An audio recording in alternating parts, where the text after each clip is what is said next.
On November 21st, one of the most important movies in modern history was released, a true Cinderella story, with an equally compelling backstory from writer and creator Sylvester Stallone. As was mentioned earlier, the Ali Wepner fight was the inspiration for Sly Stallone to write a story about the human will and going the distance in life.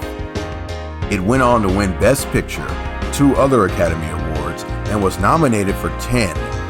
It is considered to be one of, if not the greatest sports movies of all time. As for the best boxing film, it's between this and Raging Bull, which will be released in 1980. Rocky may also be the best Thanksgiving film ever made. Rocky tells the story of a 30-year-old nobody, Rocky Balboa from Philly. He works as a debt collector for a loan shark and also boxes. The opportunity of a lifetime comes for Rocky when champion Apollo Creed selects him as the replacement for his injured opponent. As great as the fight is, the film is made by the varying characters and how they interact with one another. It's warm, genuine, and humble. You know Rocky doesn't really have a chance against Creed, or does he? In the end, it was never about winning. It was about going the distance and proving yourself, a message that has resonated with viewers over 40 years later. The unlikely success of this rags to riches story would propel the career of Sylvester Stallone and birth a legendary franchise. Even more impressive is that the movies continue to be well made and executed, with the exception of the 5th film, and even that's debatable considering the work print of Rocky V. Rocky was made on a budget of $1.1 million and grossed $225 million. That would be akin to a latter-day $4 million movie making $1 billion in returns. Stallone insisted that he star in the film and was paid a total of $1 because the producers didn't trust him with the role. He bet on himself, and it more than paid off.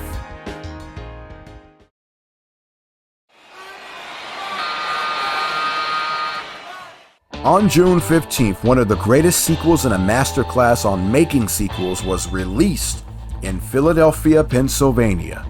Rocky II had big shoes to fill after the success of the first film and wasted no time doing so. The film takes place immediately after the first, showing Rocky and Apollo in the aftermath of their death match.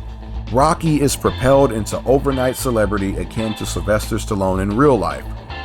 At the request of Adrian, he retires to a life of marriage, fatherhood, and blue-collar work. Rocky also has a bad eye after the fight, further forcing his retirement. However, this doesn't work out for Rocky as he's slowly drawn back to the boxing ring as financial problems arise after he blows his fortune from the Apollo fight. Speaking of the champion, Apollo has a change of heart from the end of the original film, now enraged that Rocky took him the distance. Apollo spends the movie trying to goad Rocky out of retirement for a rematch so that he can show how the fight really would have gone had he taken it seriously. The goading finally pulls Rocky out of retirement after a news show in which Apollo calls Rocky a coward while showing off his skill. Choosing to defend his manhood, Rocky and Mickey set out to prepare for a rematch with Creed, much to Adrian's disappointment. Rocky and Adrian also learn that they're having a baby, and the overall stress of life comes down hard on them both, as Rocky struggles to focus in training and Adrian falls into a coma after premature birth after Paulie pushes things too far one day at the pet shop, a job Adrian had to return to help alleviate the financial burden. Stallone's acting chops really show through in the hospital as Rocky cries and begs for Adrian to make it. She does make it, and Rocky feels more motivated than ever to win after Adrian finally provides her support. But is it too late with the fight drawing near? Rocky even manages to master fighting right-handed as a means of protecting his bad eye. On fight night, Rocky is badly outclassed by Apollo and will need a knockout for the win. Apollo's pride ultimately costs him the title, as he fights desperately for the knockout, refusing to allow Rocky to go the distance again. Rocky rallies in the final round after switching back to southpaw and floors Creed and himself. Whoever stands up first wins the championship, and it's a really dramatic affair. Rocky makes it to his feet, and Creed slumps back to the canvas, suffering his first ever professional loss. Rocky Balboa is the new heavyweight champion of the world and ends the movie with arguably the most famous line in the series. This was the last Rocky movie released in the 70s, as the next two followed in the 80s. Sylvester Stallone and company had done it again. Rocky II is a certified classic and the closest in tone to the original. In fact, it's arguably better than the original.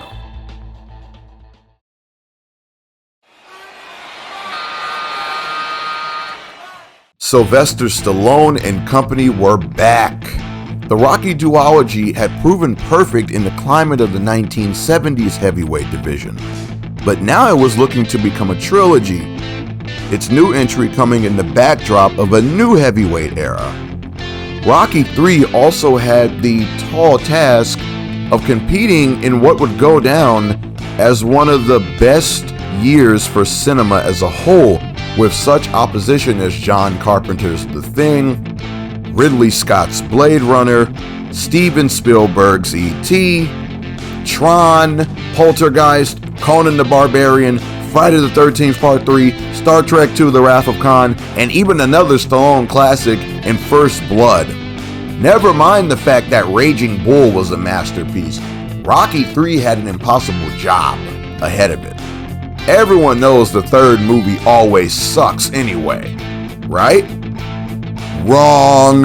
Rocky III is a perfect continuation of the series, and its message on getting the edge back, the eye of the tiger if you will, is as timeless as the former two films. It also fit perfectly with the real-life heavyweight scene in which countless heavyweights appeared to lose their edge and never regain it. Rocky III opens with a recap of Rocky II's conclusion, in which Rocky won the title. A montage ensues of Rocky's 10 title defenses, also showing how the once rough and ragged champion becomes civilized over the 5 years after the Apollo rematch. During said montage, rising challenger Clubber Lang is shown as an explosive and unstoppable dominant force who's hungrier than Rocky was even during the first two films. I'd also like to draw some attention to Stallone's prophetic potential. Am I the only one that believes Sly predicted Mike Tyson 3 years beforehand with Clubber? Oh, who's Mike Tyson, you ask? You'll see later in this timeline. And on the subject of Clubber, Sly originally wanted Joe Frazier to play the role, calling back to his cameo in the first film. Maybe this is why Clubber seems so much like Mike Tyson, because Tyson and Frazier are loosely similar. Back to the movie. Clubber has emerged as a #1 contender, threatening Mickey and the crowd that he's coming for Rocky. Meanwhile, Rocky has become a self-aware celebrity, enjoying the fruits of his labor after having escaped the ghetto life. Paulie gets drunk one night and becomes overcome with his jealousy of the new Rocky. A drunk mind speaks sober thoughts. Rocky bails him out of jail. Paulie tries to fight Rocky to zero success, and they make up with Rocky giving Paulie a job in his camp. He has a spectacular exhibition bout with heavyweight wrestling champion Thunder Lips, the Ultimate Male, which has nothing to do with the film too, but it's good so we'll let it pass. As mentioned in the 70s timeline, it's clear this was inspired by the boxer versus wrestler event between Chuck Wepner and Andre the Giant, along with the Ali Inoki main event. Thunder Lips tries to putting on a show for all those who think wrestling is fake. Rocky manages to endure a beating and force a draw after some gloveless body punches and a body slam. Mickey also shows signs of chest pain. With the match over, Thunder Lips and Rocky embrace, acknowledging that that's the name of the game. Rocky is thrown a parade by Philly and receives a statue. It comes as he is to announce his retirement, a decision rejected by the fans and the present clubber Lang, who deems Rocky to be a paper champion who's ducking him. After promising to show Adrian what a real man is, an enraged Rocky accepts the challenge, to the behest of Mickey, who has continually denied Clubber a match. Rocky questions why Mickey is shielding him from Lang, to which Mick reality checks the champ, admitting he has cherry-picked Rocky's 10 title defenses to ensure he never takes another beating on par with those from Creed. Mickey says Rocky just doesn't have what it takes anymore to beat a fighter like Clubber.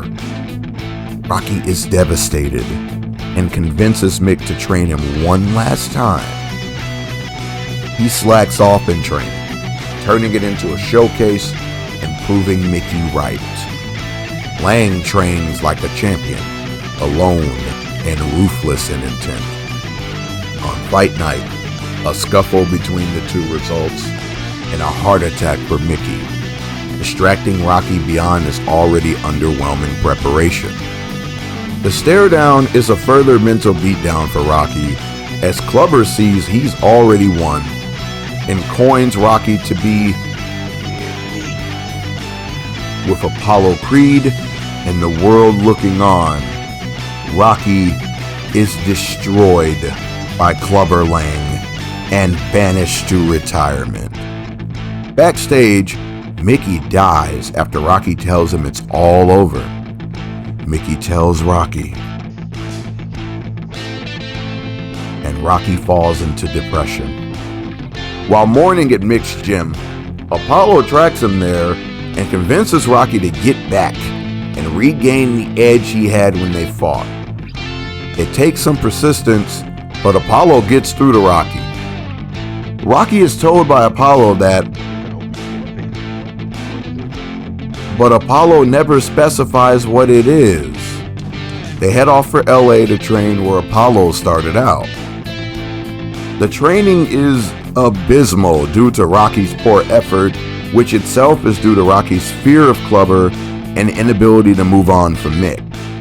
Adrian snaps him back into reality, and with his focus back, Rocky is rebuilt into a new fighter by Apollo and Duke, now taking after Apollo's style along with his natural brawler style.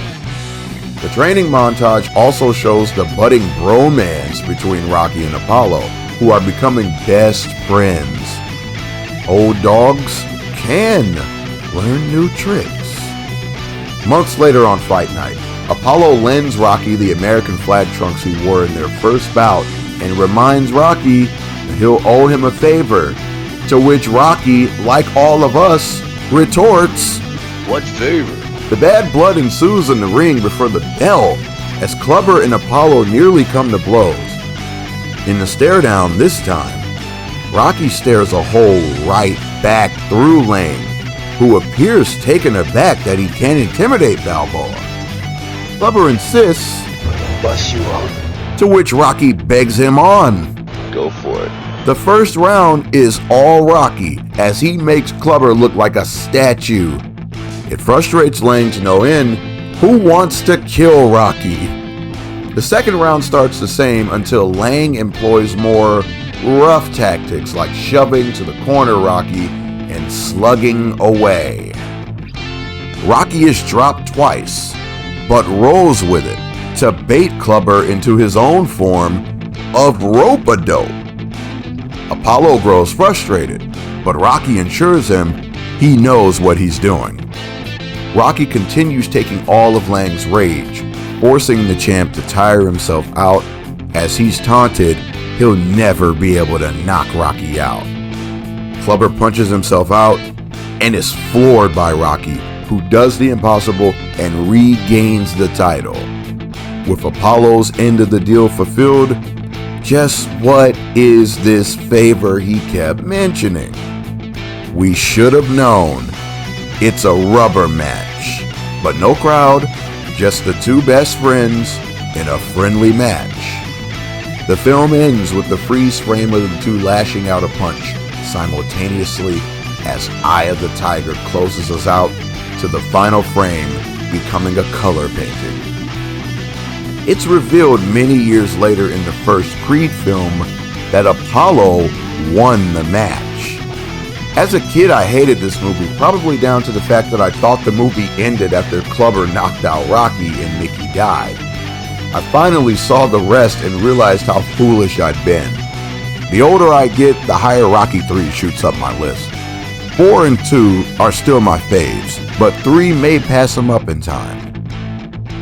The movie was a smashing success and became the 4th highest earning film of 1982, a notable feat considering the films I named earlier. In hindsight, Rocky 3 can be credited for the Rocky series transitioning well into a franchise. It did the impossible of following up the first 2 films, stood strong in the backdrop of the masterpiece Raging Bull, adapted to take the series into the 1980s mainstream culture, and held its own against the blockbusters of one of the best years in cinematic history. Sly and Company had somehow done it again.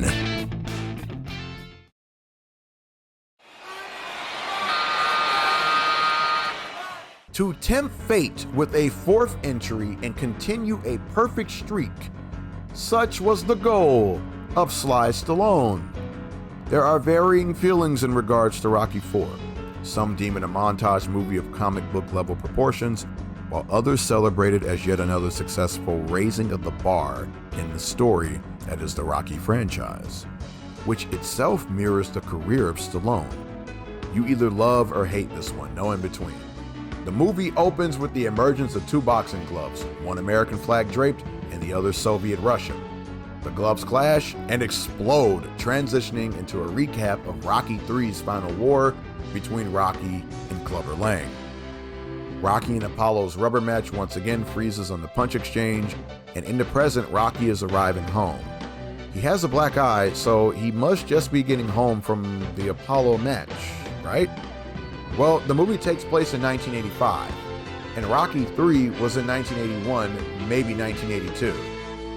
With that in mind, I presume Rocky and Apollo have been having occasional friendly bouts over the years as a sort of boys' night out. The timeline in Rocky is something else, and I'm going to make a video on it down the line. The Balboas celebrate Paulie's birthday, gifting him a totally cool robot, and Rocky begins settling into retirement. Remember, it was said Rocky's match with Clubber was his final bell. Apollo, meanwhile, is struggling in retirement, and the final straw turns out to be the arrival of a Soviet fighter, Ivan Drago. He is hailed as a super athlete and the future of the sport. Apollo, inspired by both patriotism and his inner warrior, heads to Rocky's and talks up getting back into the ring. Adrian protests, reminding both Rocky and Apollo they can't take much more and have nothing left to prove. The 2 friends watch back their second fight, and Apollo becomes fired up in his persuasion of Rocky in training. They can't let this bum show them up, Apollo insists. He also insists that he doesn't want to change because if he does, the warrior in him might as well be dead. Rocky, who at first realized they weren't the same men they were, is won over by Apollo's pride. An exhibition is set up between Apollo and Ivan Drago. The press conference turns from comical to heated as the Soviets insist Creed stands no real chance at his age. Drago's bloodlust bleeds through as he smashes down the Apollo board. After a great entrance and showcase from Apollo alongside James Brown in a display of America, Drago follows through on his early orders to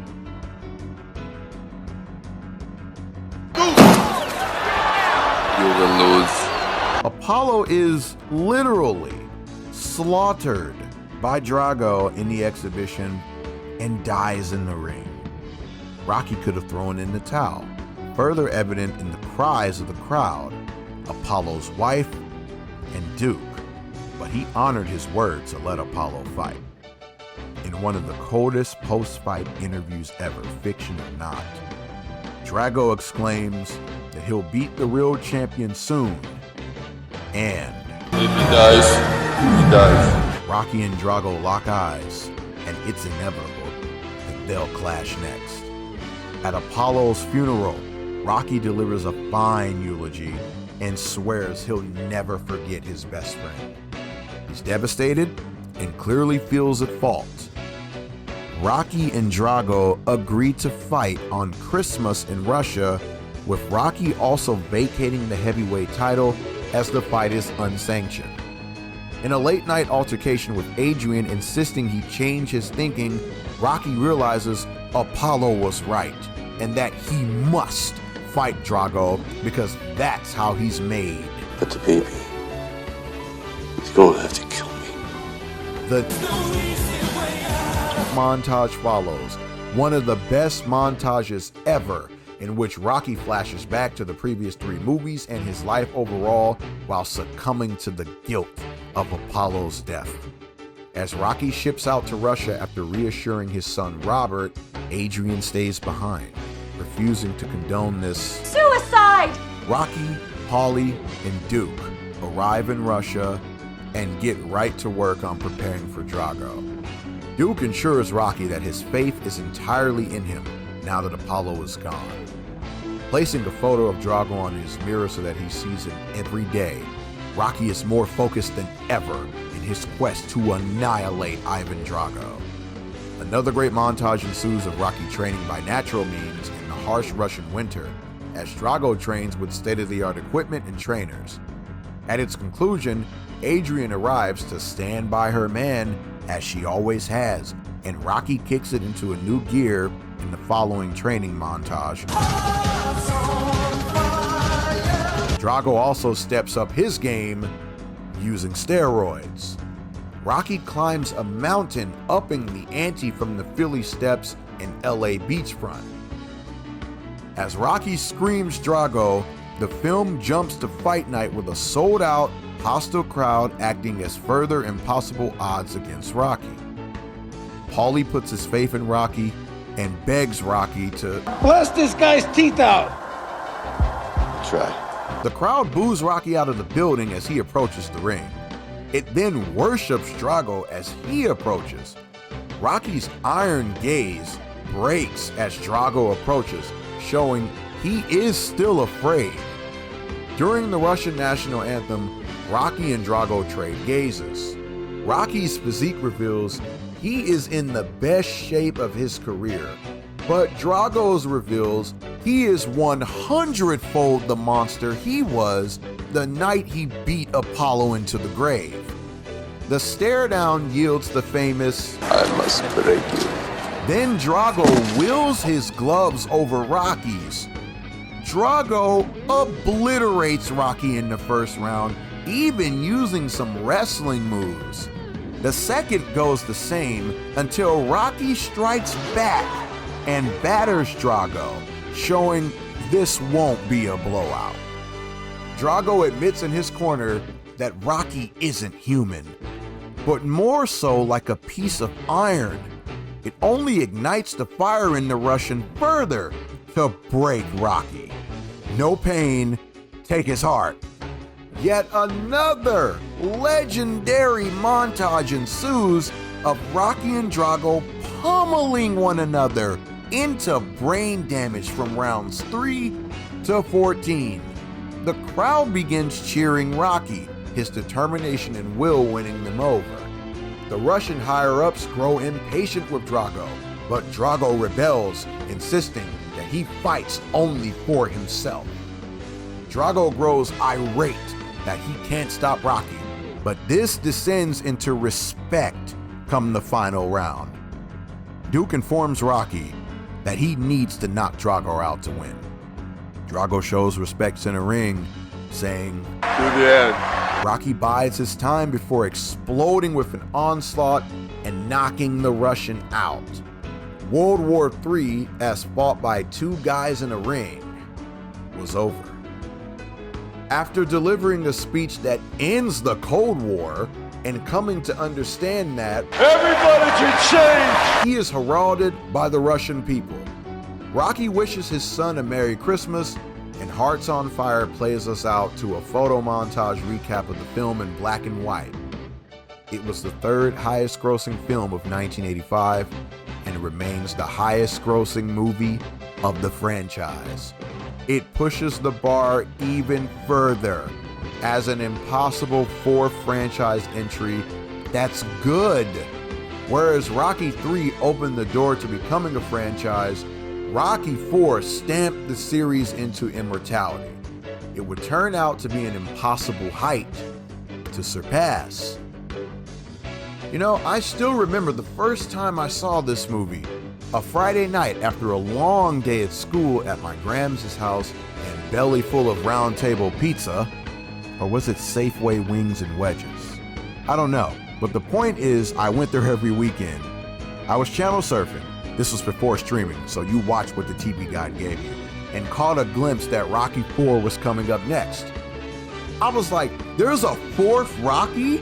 The experience that followed was one of the best weekends of my childhood, as I was glued to the TV.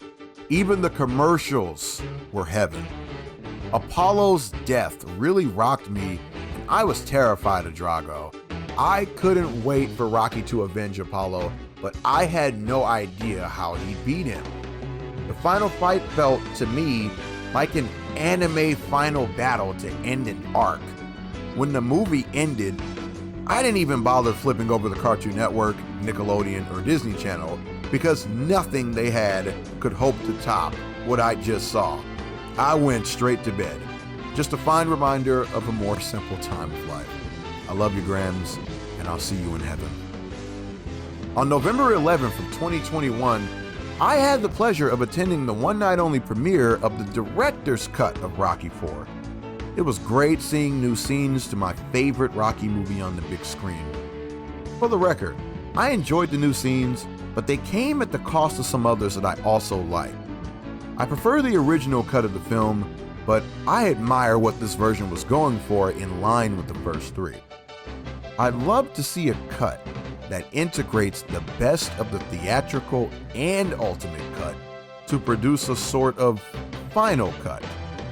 If you'd like to see live footage from my experience of the one-night release of Rocky IV's Ultimate Cut, head over to my Instagram @TheCharlesJackson and watch the story group titled Rocky IV. Link will be in the description.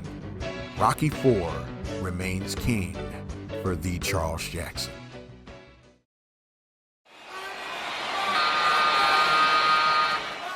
What was to be the grand finale of a perfect series of movies didn't go as planned. Rocky V returned to the series' roots after Rocky IV had pushed the bar to almost comic book level heights. Real-life boxer Tommy Morrison starred as Tommy the Machine Gunn, a pupil Rocky takes on in his forced retirement after the war with Ivan Drago. The film sees Paulie get tricked by the family accountant into signing over power of attorney, after which the Balboa finances are blown through a failed real estate flip by said accountant. This leads to the cast returning to the old neighborhood, Rocky neglecting his son in favor of guiding Tommy, and the corrupt George Washington Duke destroying the bond built between Rocky and Tommy. Rocky has heartwarming flashbacks to Mickey throughout the film. Duke attempts to goad Rocky out of retirement on multiple occasions to no success. On the side, Rocky's son, Robert, now in public school, learns to fight to deal with the school bullies. Ultimately, Rocky and Tommy square off in the streets to settle Tommy's grudge. The boxing world refuses to acknowledge Tommy as the true champion because Union Kane was nothing more than a paper champion. Rocky outduels Tommy, squares away Duke with a body shot in the aftermath, and retreats to his family, vowing to never jeopardize his relationship with Adrian or Robert again. Rocky and Robert climb the steps one last time, and a timeless montage of the 5 films closes the franchise for the next 16 years. It's by far the worst of the franchise, but it isn't a horrible movie. In fact, the work print of the film almost puts it on par with the others, in my opinion at least.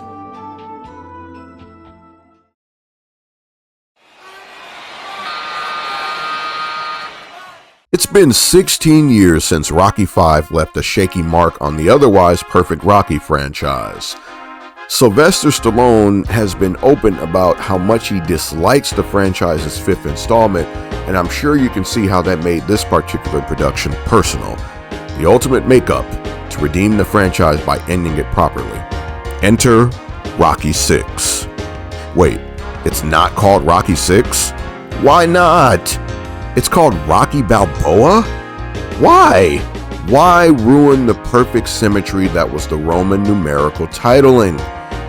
Well, apparently it's because so much time had passed since Rocky V that it was felt this one stood on its own. There's also the case of the parody musical called Rocky VI from the 80s that was titled as such to parody Rocky IV at the time by reversing the I and the V. It was also because it was meant to be the final send-off for the character, and adding Rocky's last name epitomized that. Stallone stated this point, in fact, even with the Creed films coming later, that explanation stands as it was the end of Rocky being the centerpiece of the saga.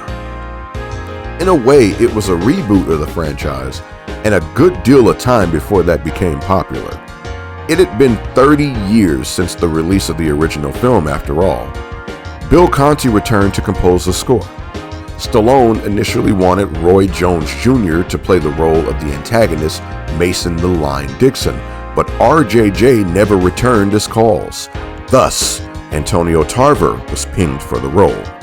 Speaking of the cast, most of the OGs returned, even more obscure ones like Pedro Lavelle as Spider Rico. Stu Nahan, a ringside announcer from the first 4 films, commentates the CGI fight for ESPN. He passed away a year later, rest in peace. Many real-life personalities appeared throughout the film. There is one character who does not return, and it affects the film big time. We'll address that in the summary. So, what's up with this one? Can Stallone do the impossible and end Rocky's story on a high note? His track record says yes, but the sting of Rocky V cast out. Rocky Balboa opens with an interesting visual of the events to come in the film through the lens of the Rocky title card. Mason Dixon is established as the heavyweight champion of the era, but his heart and merit as a champion are called into question by the boxing world. We're brought back to the original setting with the Frank Stallone "Take You Back, do-do-do-do, take you back" jingle. There couldn't have been a better return. Rocky is now 60 years old and living a quiet life as a restaurant owner. The establishment is named after his late wife, Adrian. Yeah, you heard that right. Adrian passed away off screen, and you really feel Rocky's grief because we knew and loved her too. It was a brilliant decision in hindsight, and this is the character I mentioned earlier who didn't return. Rocky's battles include the grief of having lost Adrian in a strained relationship with his now adult son, who is no longer played by Sage Stallone.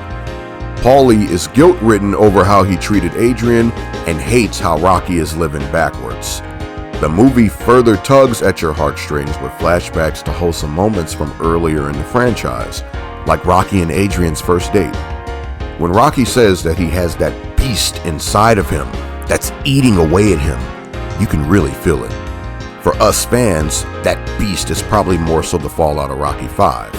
Another OG returns in Little Marie, the teenage girl from the first film who said "screw you, creepo" to Rocky, has become a mature mother. Of course, a reveal like this makes the work print of Rocky V non-canon, given she's in that with a trash life. I digress. Rocky and Marie even joke about that moment from the original film, and Rocky meets her son. Mason Dixon, burdened by the deep-cutting criticism, seeks advice from his old trainer who brought him up. A fictional program akin to my own Boxing What If series catches the eye of all the characters, It showcases a CGI rendition of Rocky vs. Mason, and Rocky wins. As mentioned in the 70s timeline, this was inspired by the super fight between Muhammad Ali and Rocky Marciano, and the movie directly references it. This, coupled with the predictions of some analysts, is the last straw for both Balboa and Dixon. See, Rocky catches it too, and here's how some analysts think he was overrated. Some familiar beats are hit from the original film, like Rocky's awkward charm wearing away at Marie, as it did to Adrian 30 years earlier. Speaking of which, the film has an unspoken degree of there being a mild romantic flair between Rocky and Marie. I never noticed this until someone brought it up years afterward. Is it creepy? Remember Rocky asking her if she had a boyfriend in the first film? Kinda puts it in a new light, huh? Of course not. No, I'm just kidding. Let's not make something out of nothing here. It's all good to adults. Rocky gets a dog that everyone thinks is ugly, old, and probably dead. Balboa can see more, however, and it's clear the dog is a metaphor for how he sees himself as still having some mileage in him. It's also a reminder of how he was the only one who could see the beauty in Adrian back in the day. The dog's name is Punchy. Very telling. Side note, we see Paulie painting a portrait in the meat factory, and yes, it's the same meat factory. Could it be that Paulie painted the portrait of Rocky and Apollo from Rocky 3? He even stands in front of it while holding his own portraits after he's fired from the meat plant. I'm just spitballing here. Rocky determines to start training again in an effort to fight, and of course everyone thinks he's nuts. Rocky seeks a boxing license again from the Pennsylvania State Athletic Commission and is denied on the basis of his age. He gives a passionate rebuttal speech about unfinished business and being unjustly denied. He secures his license. Before we move on, it's said Rocky passes all his physical tests. So Rocky 5 isn't canon? It has to be canon because Rocky is back in Philly without his fortune. Well, according to Stallone, Rocky was misdiagnosed back in Rocky 5 and never sought a second opinion. Well, that sucks. Rocky really could have fought Union Kane back then and regained his life back. Big bummer in hindsight. Mason's team convinces him to fight Balboa as a means of recovering the champ's image. Rocky convinces Marie to work at his restaurant as they continue growing closer. Dixon's team visits the restaurant and offers Rocky an exhibition with the champ. Marie convinces Rocky that he's on the right path, and he goes through with it. As Robert attempts to talk Rocky out of fighting on the back of living in his father's shadow, Rocky comes back with probably the most motivational speech in history. It ain't about how hard you hit. It's about how hard you can get hit and keep moving forward. Robert quits his job with the abusive boss and joins his father's efforts. Duke returns to train Rocky for the fight and hasn't missed a beat. The obligatory training montage ensues, and it too has not missed a beat in the years the franchise has been dormant. Rocky even drinks eggs and hits the slabs of meat again. It ends with him climbing those same steps where it all began, and in the snow this time at that. Bit of a fusion of Rocky 1, 2, and 4. At the pre-fight, Mason pulls Rocky aside and tells him he'll take care of him, but if Rocky goes off script and hurts him, he'll get him out of there. Rocky doesn't back down. Marie visits Rocky to give him a picture of Adrian to keep him safe and gives him a kiss. The HBO coverage of the fight does well to make this all feel like a real pay-per-view from the 2000s. Mason gets into it with Mike Tyson at ringside before the bout. Good to see the recently retired Iron Mike. As for the fight, it's awesome. Michael Buffer's announcing really gets you pumped and ready. Let's get ready to rumble!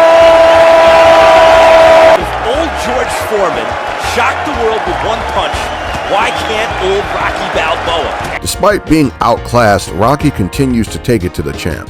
His training for power pays its dividends as Mason reflects on Rocky having bricks in his gloves. Dixon tastes the canvas after an assault from Rocky on the back of the champ breaking his hand. The montage of the fight feels like a fusion of one from Rocky 2 and 3 with Rocky 4.